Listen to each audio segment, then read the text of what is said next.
Wanawake wenye kuzurura wanafikwa na fitna nyingi. Tena katika zama hizi si kuwaachia wanawake kuja misikitini, watu wamevuka hapo. Wanawake wanaachiwa holela masokoni, kwenye magulio, minadani, kwenye michanganyiko ya wanaume na wanawake, wakigusana na wanaume, wakizungumza, wanabagain biashara, kuuza na kununua. Pengine hawa wanawake ndio wenye kuuza. Wanawake tumewajaza katika ofisi zetu, madukani, viwandani, maeneo yetu ya kazi, tumewajaza wanawake pale. Fitna kubwa zinatokea, watu wengi, nyumba zimeharibika. Watu waliowatoa wanawake nje, nyumba zimeharibika. Utajifanya mbishi tu, lakini utakuja kuelewa baadaye. Mke wangu hapana, namwamini bwana yule, anajielewa. Eti mtu anampa akili mkewe. We bwana we, wanaume si namna moja kaka. Allah ametuumba tofauti sisi na wale wana moyo.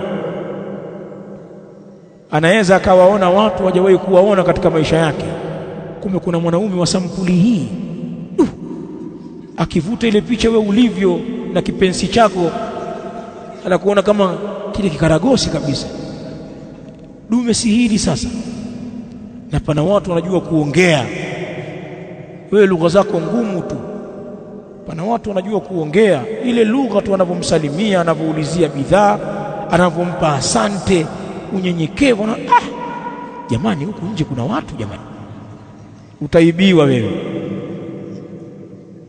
Haya. Na kuna watu wameshadhurika kwa huu ubishi wao na ndoa zimevunjika. Utoi talaka, mwanamke anasema anajivua. Unajua kujivua, huyu kujivua kuna nini? Mimi najivua. Ukifikiria mahari niliyotoa ile milioni 2 na ile dhahabu atatoa wapi? Ukao ninakujua. Jivue. Umekwenda na maji. Kuna mwamba yuko nyuma hapo, anaambiwa amesema nijivue. Shingapi? Tutampa chenchi zake hizo, akale karanga, inatumwa ile, unapewa mzigo wako.